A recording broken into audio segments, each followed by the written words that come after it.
Good morning, শুভ সকাল। আশা করি সবাই খুব ভালো আছো। আর যারা একটু একটু ভালো একটু একটু খারাপ আছো আমার মতো, তাদেরকে বলবো লড়ে যাও। We are together in this. একটাই জীবন, ভালো করে বাঁচতে হবে। আর বলি না, জীবন যাপনে তোমাদের সকলকে স্বাগত জানাই। গলাটা একটু বসে গেছে, কারণ কদিন ধরে একটু দৌড়ঝাঁপ চলছে, বুঝতেই পারছো। আর এখন কিন্তু খুব একটা সকাল নয়, আমি ব্লগটা শুরু করছি, যদি আমার শুভ দুপুর বলা উচিত। ব্লগটা শুরু করছি ঠিক 1:30 থেকে। হ্যাঁ, 1:30 থেকে শুরু করছি, তার কারণ হচ্ছে আজকে সকালবেলা থেকে আপনারা সবাই জানেন, তোমরা সবাই জানো যে আজকে 16 তারিখ, আজকে 16ই ডিসেম্বর। আজকে ভোটার তালিকার খসড়া লিস্ট বেরিয়েছে, তো সকাল থেকে সেইটাই দেখা চলছিল। বাড়ির অনেক বয়স্ক মানুষেরা রয়েছে, যেরকম আমার জেঠু রয়েছে, জেঠিমা রয়েছে, মানে সোনামা রয়েছে, আমার ছোট পিসি রয়েছে, রাঙা কাকু রয়েছে, মা রয়েছে, আমি রয়েছি। আমাদের সকলের ভোটার লিস্ট দেখা হলো। তো ওই করতে করতে একটু দেরি হয়ে গেছিলো, এবং ওইটা আমি ব্লগে ইনক্লুড করিনি। তো যাই হোক, এখন মা গাছে জল দেবে, সেটা দিয়েই তোমাদের সাথে দিনটা শুরু করছি। প্রকৃতি সবসময় প্রাণের শান্তি, মনের আরাম। এই গাছগুলোকে দেখলে আমার একদম ঠিক সেই ফিলিংটাই হয়। আমাদের বারান্দা বাগানটা কিন্তু খুবই ছোট, কারণ বারান্দাটা একদম ছোট, কিন্তু তা সত্ত্বেও এই গাছগুলোকে রেখেছি। তার কারণ হচ্ছে আমার মার খুব পছন্দের, আমার মার খুব প্রিয়, এবং আমার মা খুব ভালোবাসে এই গাছগুলোকে নিয়েই থাকতে ভালোবাসে।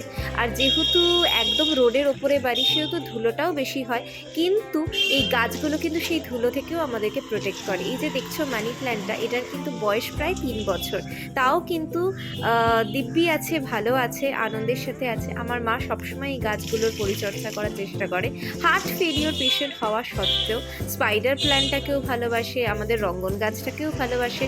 আমাদের এই ছোট্ট বারান্দা বাগানের প্রত্যেকটা কোণা আমার কাছে খুব স্পেশাল, এবং আমার মায়ের কাছেও খুব স্পেশাল। প্রকৃতি তো সবার কাছেই একটা আনন্দের জায়গা, তাই এক টুকরো প্রকৃতিকে আমি নিজের বারান্দা বাগানে রেখে দিয়েছি, যাতে তার সাথে আমরা ভালোভাবে সময় কাটাতে পারি। আমাদের জীবনের একটা পার্ট বলতে পারো এই গাছগুলো। অনেকদিন ধরেই ভাবছিলাম তোমাদের সাথে শেয়ার করব, কিন্তু শেয়ার করে মানে আর হয়ে উঠছিল না। তো যাই হোক, আজকে দেখানো হয়ে গেল। আমাদের এখানে অ্যাকচুয়ালি কলের ব্যবস্থা নেই, সেটা করতে হবে, আস্তে আস্তে অনেক কিছুই করতে হবে। তো যাই হোক, মা বাথরুম থেকে জল এনেই দেয়।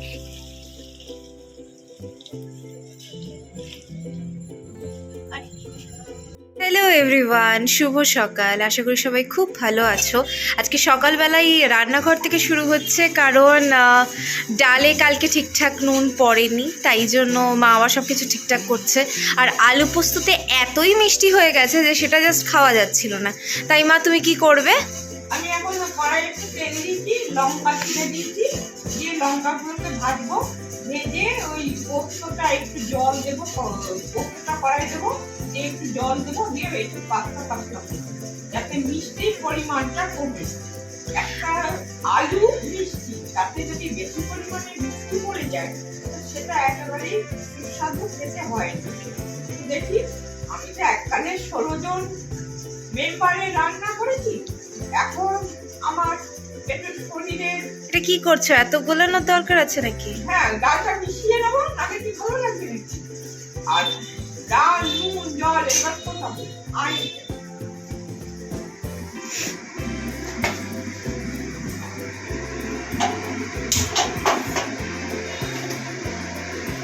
এবার পোস্তটা এতে দিয়ে দিতে। স্পুন ইউজ করতে পারো, হ্যাঁ, স্পুন ইউজ করতে পারো। হ্যাঁ, এটা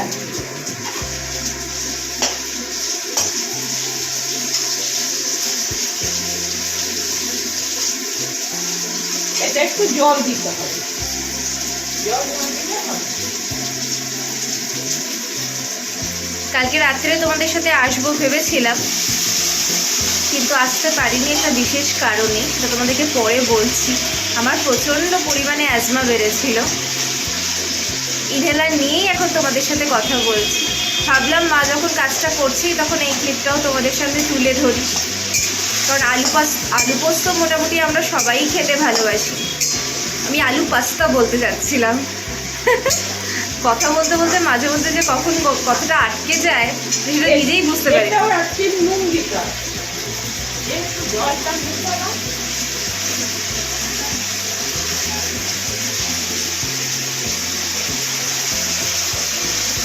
এবার দিতে হবে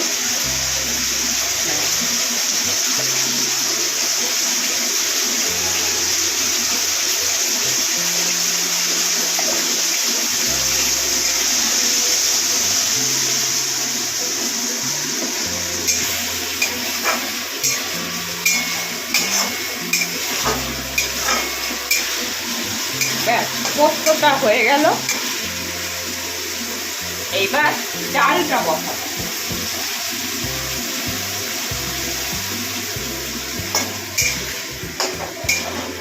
সরে দাঁড়াই।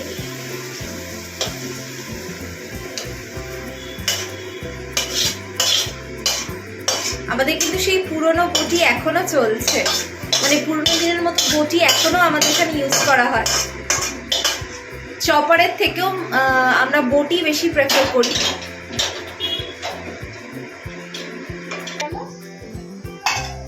ডালটাকে কড়াই দেব। আর কালকে লেফট ওভার ভাতটাও রয়ে গেছে, যেহেতু শীতকাল সেহেতু ওটা মিশিয়ে দিলে হবে।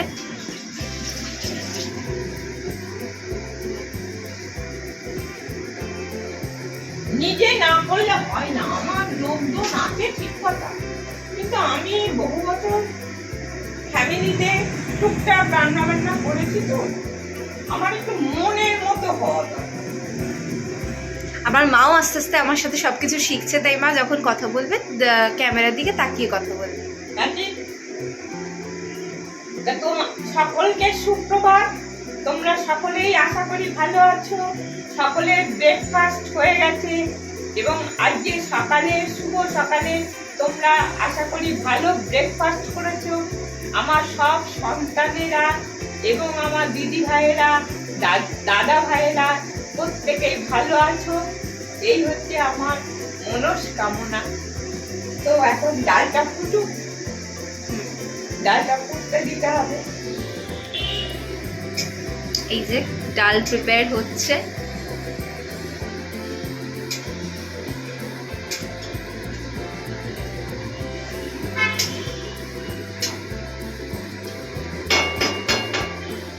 ফেনা হচ্ছে কেন? ওই ডালের ফেনা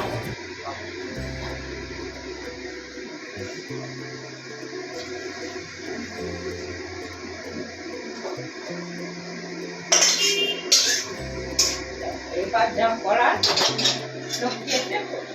ভাবছিলাম তোমাদের সাথে কিছু কথা শেয়ার করব, কিন্তু ব্লগটা এতটাই বড় হয়ে গেল যে আর শেয়ার করতে পারলাম না। আর কালকে রাত্রে কথা বলতে পারিনি, কারণ আমার প্রচণ্ড অ্যাজমা বেড়েছিল।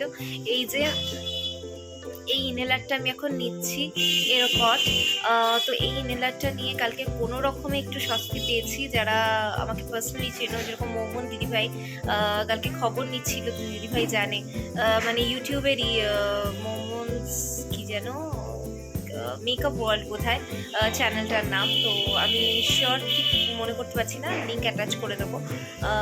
দিদিভাই খবর নিচ্ছিল যে কেমন আছি, তো আপাতত এটা নিয়েই চলছি। তো যাই হোক, কালকে রাত্রে একদমই আসতে পারিনি। কালকে তোমাদের সাথে কিছু কথা শেয়ার করব definitely. And special thanks to Sarbani aunty. Sarbani আন্টির ইন্সপিরেশনেই আমি অ্যাকচুয়ালি মার কথাতে এই ব্লগিং চ্যানেলটা শুরু করেছি। তো আন্টি এতটা সাপোর্টিভ, এতটা মানে শুনেই সঙ্গে সঙ্গে আমার ভিডিও দেখে কি কি প্রবলেম হচ্ছে, কি কি কোথায় আরেকটু বেটার করা যায়, সেগুলো আমাকে অ্যাডভাইস করেছে। তো thank you so much aunty. তুমি এত ভালো, তোমাকে দেখে যে কেউ ইন্সপায়ার হবে। তোমার নখের চোখেও আমি নই, তাও চেষ্টা করছি যতটুকু হওয়া যায়, যতটুকু করা যায়। আশীর্বাদ করো, ভালো থেকো। সর্বাণী আন্টির একটা দুর্দান্ত চ্যানেল আছে, তোমরা সবাই ভিজিট করতে পারো। আমি খুব ক্ষুদ্র একটা মানুষ, কিন্তু সর্বাণী আন্টি সেই মানে এই যদি জগৎটার কথা বলি, তাহলে সেই জগতের আমি যদি ক্ষুদ্রতম প্রাণী হয়ে থাকি, তাহলে আন্টি হচ্ছে বিরাট বড় বটগাছ। তো আন্টির চ্যানেলটা ভীষণ সুন্দর।